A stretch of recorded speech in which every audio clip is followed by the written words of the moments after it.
So one of the things that I normally say, and it's something that I say to myself, and I cannot imagine a day passing without me adding anything to the world. I'm like, then what's the point of my life? What's the value of my life if I'm not bringing anything and I don't have a contribution? Yeah. And so everything that I do, and I think since childhood, there are so many challenges in the world. Yeah. Nowadays, impact innovation has become such a cliche and such a fashionable space that I find in many instances, people are not innovating to solve challenges. They're innovating for fame, which is a problem. I love that. And that's why we have several innovations that they'll go out, they will gain momentous fame and recognition, and then they'll fizzle out. After 5 years, I'm like, what has it changed? What are your KPIs for this number of years? Like, talk to me about what exactly is it solving? What are we building exactly? Yeah. And you cannot find that story. For me, I would rather, Michael, spend 5 years building something that I know for the next 50 years, it will do something revolutionary. I am not in a hurry. I am not in a hurry to build something that will fail. I am going to take time, understand myself. And because one of the things about the innovation journey, you're also changing. Yeah, absolutely. You're also changing. You're learning. Yeah. And the environment is also changing. And we put pressure on ourselves to create the next best thing in a year. That is some BS. And I feel that even for a lot of innovation projects, that's some BS. Yeah. We do these boot camps and you want somebody to come up with something that's going to solve 1, 2, 3 in 1 week. Are you nuts? Because that problem has a life of its own. Now, if that person is not going to be invested in understanding, we keep saying, fall in love with the problem. But you're told to fall in love with the problem is basically go on Google and search. You have no clue. Yeah. Especially for a lot of people, and I'm going to speak for gender, a lot of people who are innovating within gender space. I'm like, you have no clue. How many girls have you sat down and talked to? Outside of a focus group, a control focus group in your office? How many streets and slums have you visited? How many young pregnant girls have you talked to? How many raped girls have you talked to? How many boys who have sisters who are suffering from have you talked to? How many parents have you talked to? How many teachers have you talked to? And when you say girls, it's not just one age group. Have you spoken to them across age groups? Do you understand their perceptions and how those perceptions change? Because most of the time somebody will say, I'm innovating for girls. But listen, me at 13, I am very different from how I'm at 15. I was very different at 17. I'm every single age, especially because at that age, hormones are up and down. And even all the way, girls do not stop changing until your 40s. We change. And it's not just 40s. We consistently change. And this is the same thing for men. But I'm just speaking specifically because my example is around gender and tech for girls. Yeah. So when you say I'm innovating for women, I'm like, which? And I asked them, I'm like, which one? Or my program is for women. I'm like, which ones? Single mothers, married women. The one who are affected by FGM. The one who are affected by HIV. AIDS. University student, staying in university out of it. I'm like, give me the persona, break it down. Which woman is this for? Or if you're telling me all women, then if we go into the criteria of your program, you will have drawn out all these personas and found a way to meet the specific needs of each one. Because we have this blanket statement, I'm innovating for women. I'm like, BS. Did you spend time to actually understand this person, what she's thinking, her needs, her changing desire? Human behavior, what actually makes her make a decision? But even if you're innovating for her, you cannot just question her ecosystem. Because she does not exist in a silo. Talk to the men, talk to the brother, talk to the teacher. If you're innovating for students, speak to the ecosystem if you're innovating for the woman. Yeah. And this does not take a 1 month, the 1 week, it takes time. And back to impact innovation. What gives me my drive is, like I said, Michael, I want to create something, and I always say it, that outlasts me. Yeah. Outlast generation. I want my granddaughter to be able to be alive. And it's not even just saying my grandmother had to do, no, but to say that they thought of us. Because for most of the problems that I faced as a child, if somebody stood before I was born and created a solution to it, I would not have gone through it. Yeah. And most of the challenges that I've been through are very silly for us to have not created solutions to. And perhaps there are many people who could have created solutions to them, but they didn't think that it was important. Somebody else will do it. Yeah. So I am here. As long as we are here and we're talking about impact innovation, let's truly create for impact and not for fame. And impact is not something that just lasts 2 years. Yeah. After your grant funding is run out. Yeah. Impact, and I have to speak about this. Every single time we talk about impact innovation, we talk about grants and it has to be funded. I'm like, hey, when those funds run out? And so can it be self-sustainable? Can it be self-sustainable? And we talk about self-sustainability as this. I'm very uncomfortable with how we refer to a program or a product being self-sustaining. I'm like, it has to be the fabric around which you create it. That grant funding can come in, but it should not come in at the very beginning. It has to come in and just put fuel to a flame that was already there. And that should be also be able to fuel your sustainability model and not to be the end all be all. Because there are too many programs that just died because money ran out. We could not rent the fancy office. I could not pay myself. And so I'm going to close it down. Then you did not start it for the right reasons in the first place. True. And so the reason that I'll do all these projects and I'll do all the things that I do, and I'm like, I want to find something that can outlast me. Yeah. Kellz, there's something you said when I visited you, and I'll never forget. I still have not forgotten. When actually I interrogated the academy, the dance academy, and actually I saw a couple of sessions. Interrogated is the word. You did. Yes, Gosh. yes. And one of the things that you told me that actually made me actually get convinced that it may not happen in the next 5 years or 10 years, but it's gonna happen. It might not even be you who will do it, but what you started actually will get us there. So you told me you want to start Juliet's Academy of Dance. I want to start an African Juliet level Academy of Dance. Yes. And I was like, what is Juliet? And maybe I didn't ask this verbally, but what is Juliet? And afterward, I checked out Juliet and I was so convinced. I was like, you know what?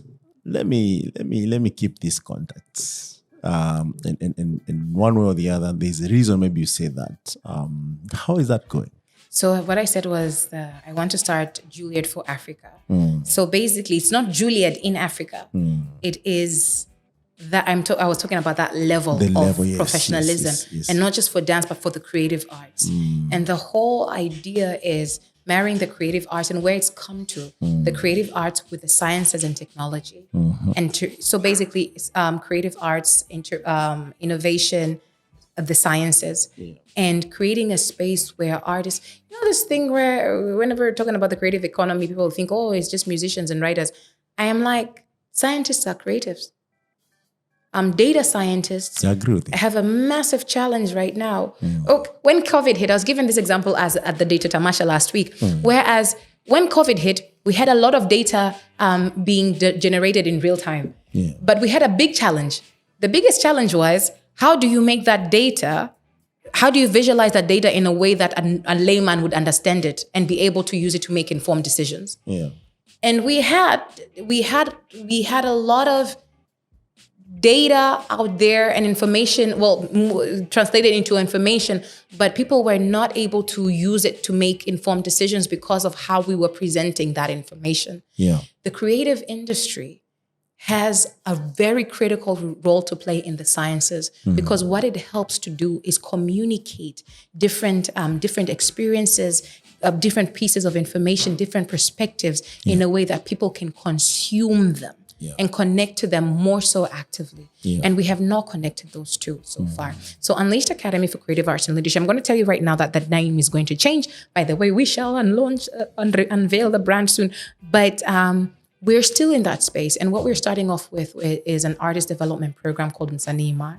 We're going to relaunch it next year. Really looking at now creating a space where they're exposing creatives to a lot more than just a dance workshop. I'm like, It can be more. It can be more. So I'll be more at liberty to speak about that when we're about to launch. I'll definitely get in touch with you, and we'll go into that a little bit more. But yeah. No worries, Kellz. What do you think the tech has to, to play a part now that you're saying you're using it actually even to fast track some of your launch, some of your experiences, some of the, surveys or research that you're doing? Do you think that maybe what could have taken 5 years now can take half of that time? Yeah. So basically, how is tech accelerating the work that we're doing? Yes. It's I guess it's giving us different ways to think about how to solve big problems. Yeah. Right. And the fact that listen, we still have a massive problem with connectivity in Africa. We cannot avoid those conversations. True. But the great thing is it's giving us new ways to be creative, new ways to think about solving for problems that we have, new ways to connect. And then even in terms of even organizing our own thoughts and projecting towards the future. Yeah. It's giving us tools that allow us to do that. Yeah. And so I feel like, again, tech is a tool. That's what it is. That's all it is. Tech is a tool. If you have no innovative spirit, innovative thinking, if that creativity lacks, tech will do nothing for you. It will do nothing for you. There are too many people creating apps that will have no life out there. I mean, for the number, I'm pretty sure people will come to you, Michael, but I want to create an app. What for? For 1, 2, 3, but I want to create an app for $2,000. I'm like, good luck to you. Good luck to you. But yeah, tech is an enabler. That's all that it is. And it enables us to do and to move the visions and the dreams that we have along. Tech is not the end all be all. But then we have a big challenge right now, even in the impact space where everybody wants to come up with something tech. And I'm like, but what are you exactly calling tech? And to a lot of people, tech is an app. I'm like, technology is something that helps you do something better. And so it doesn't matter how you disseminate it. 100%. So even the way this table is, this was a technology at some point. Like this is something else. I mean, sorry, was innovation at some point, right? Yeah. So yeah, it's definitely helping. Yeah. So on that note, and it's kind of exciting. So you said you have more than one product as you actually conclude today's conversation. No comment. Which means we will have more discussion on different aspects. Because I like even how you look at church, spirituality, involvement of dance and music into those activities. There's a festival you invited me before I left. And by the way, we're talking about 2017 or 2018 or 2016. I can't even remember which year it was. But when you came, it was 2016. 2016, right? I wish I could have attended because then, of course, I could have had something to contribute, but I could not be able to. Yeah, so those are connections that actually can have when I come back or when you come to Nairobi, because some of these conversations actually I see them playing a part in influencing or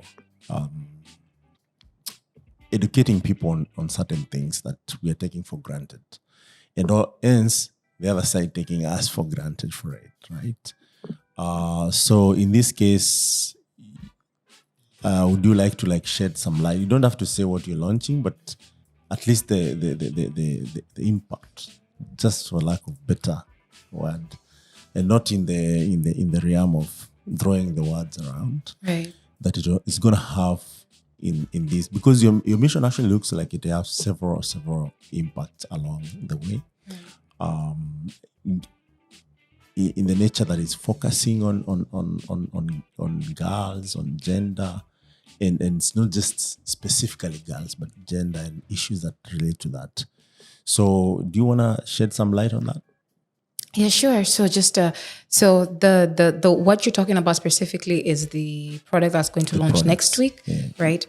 So we do have products within the creative economy, the creative industry that are mostly so creative products, and this is not just for this is not girl child specific. It's for creatives, and then we have work that we're doing within the social enterprise space. So for example, we have the show called Nipedili, which is basically Africa's Shark Tank for social enterprise surprises. Wow. But haven't you watched it, Michael? I have. You have. The reason why I didn't want to go into that is I watched one episode and I had my own opinion, but You have your it's that. maybe that should be another separate conversation altogether. 100%. I have a lot to say with these Shangtak prototypes that we have. We see, and in Kenya actually I have story for this. You see something, it's not bad actually in essence. Yeah. But the way we implement it, it's not Yeah. always straightforward. Yeah. Guys end up getting hurt. So one of the things, I don't know things, if that's the case. one of the things with Nipedili though, it's not that people just come in and pitch. There's actually they went through so there was the Tujenge TZ Innovation Challenge, which was something that Unleashed Africa did, that was financed by Hans Seidel Foundation. We do that together with True Maisha. And so innovators, entrepreneurs got training in entrepreneurship. They went through a mentorship period. So there was an entire program that they went through for months, right? Yeah. And then from there, Nipedili was the investor matchmaking component. Yeah. And we were thinking about how do you do it in a way that people who are not part of these this ecosystem, people who are not part of the four walls of these trainings can get to kind of understand what are the different things that people speak about on the other end. Because in many of our communities, people are not privy to those conversations. So how do you use media to kind of open that door to say, well, these are the conversations that are being had. These are the concepts that are being spoken about. And so basically for us, Nipedili is an arm of exposure. So do not just think about it in terms of what it's doing for the entrepreneur who's pitching, but what it's doing for the person who's watching. I cannot tell you how many stories I have had of entrepreneurs who binge watched to find, okay, so these are the things that I should write. These are the concepts that I should have. And so even before they went to their first accelerator. So that was a big objective for us. So it's even the objective that, for example, they do Shark Tank with, those are not ours. And another thing also was to get our entrepreneurs seen.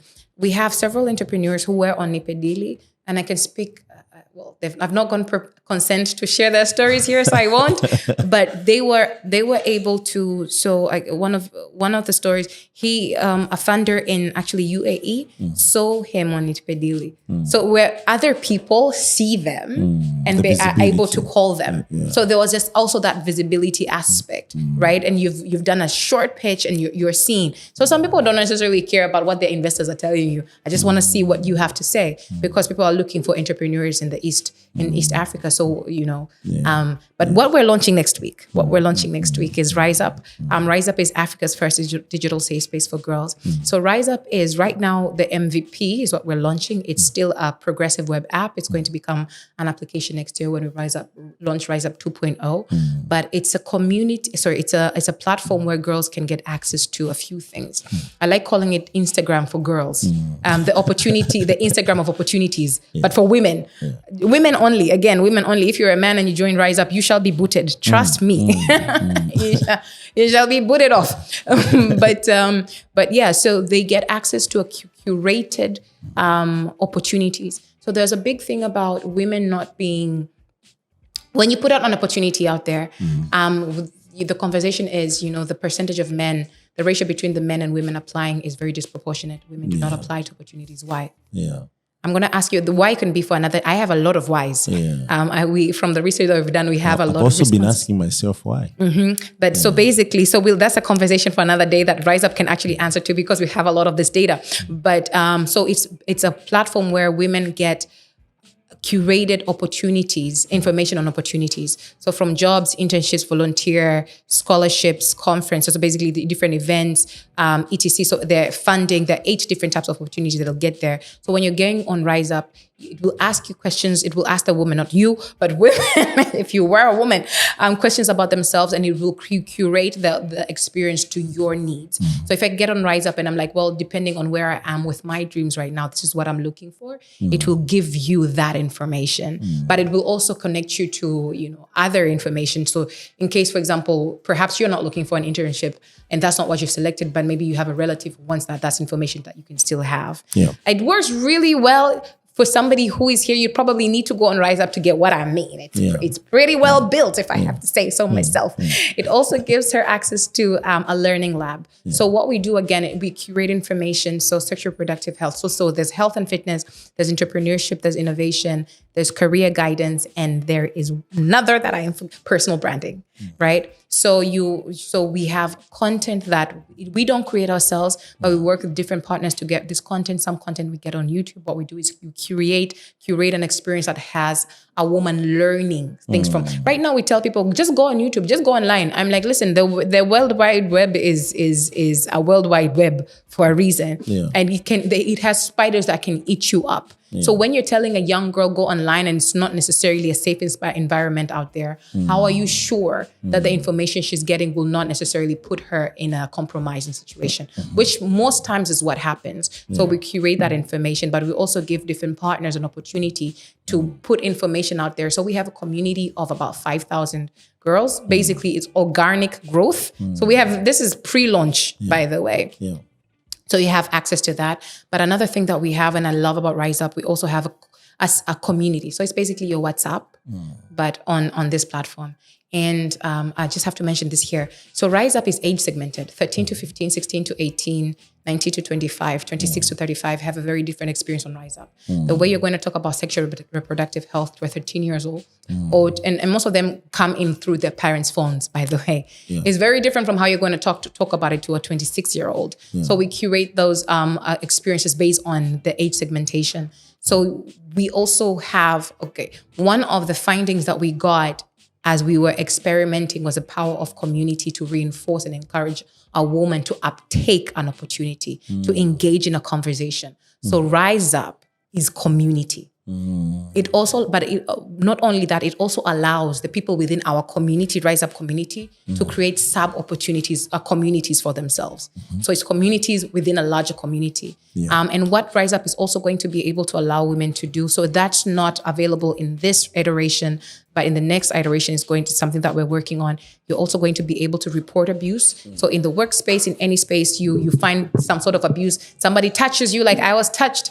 Somebody touches your bum and you don't want that. You can come through and say 1, 2, 3 here, right? But also, we're also going to have counseling available on the platform. So if you need to talk to a counselor, to see that's also going to be available there as well. So basically, what it is, like we're calling it, so like I said, it's a digital safe space where we give access, or we curate.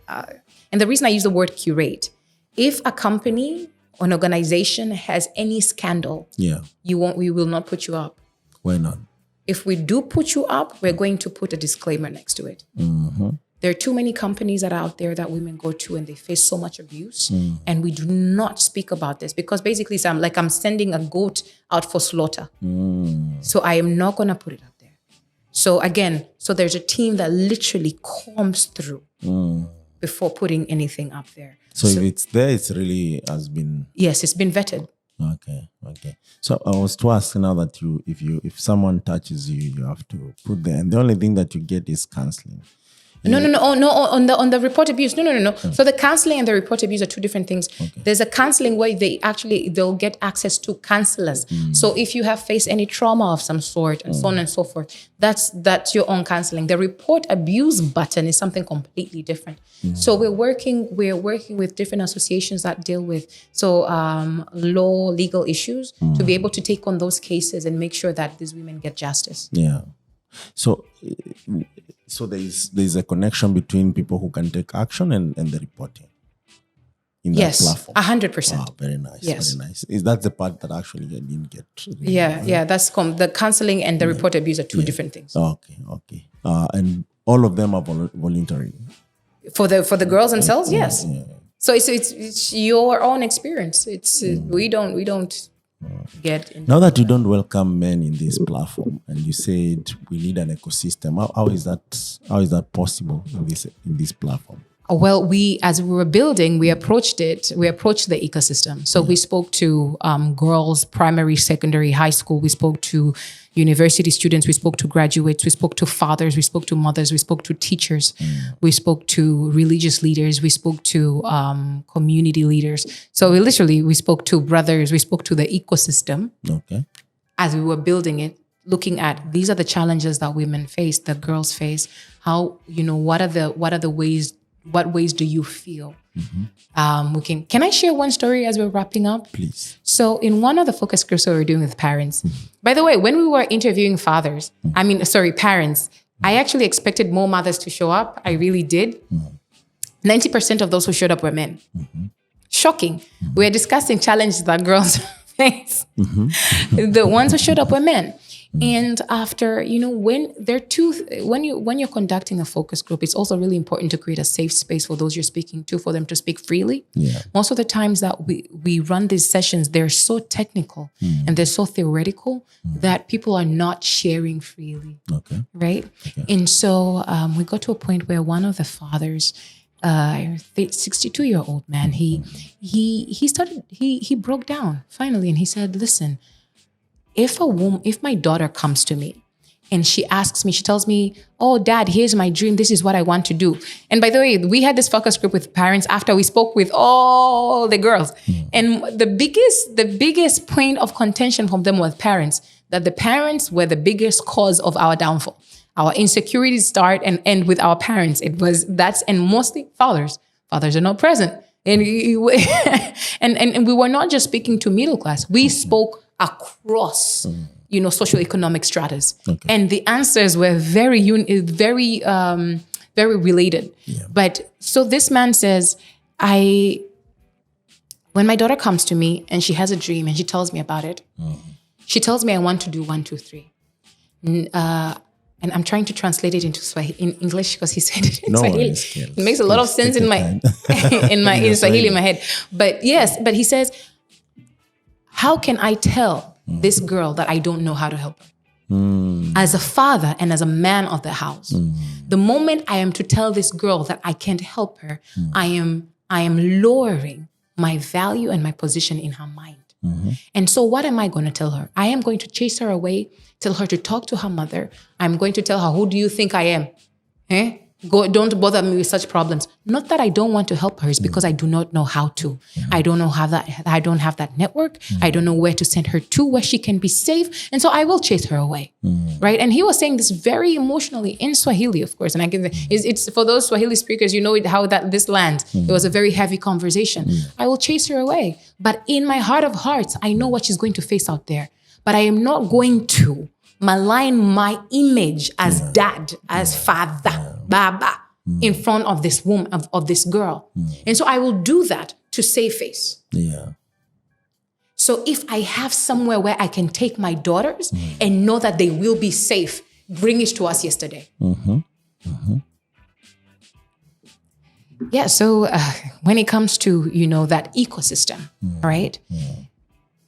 People within the ecosystem, many, especially parents, do want to be there for their children. Many just don't know how to. Yeah. Because either they were not taught or the environment and circumstances that they have been rendered into do not afford them the luxuries, and I'll call them luxuries, to be able to know, because most of them are also going through massive traumatic experiences. Yes. Yeah. So this for us is not just a platform that's going to be helpful to the girls. It's going to also be helpful to those within their ecosystems to be able to support them. Yeah.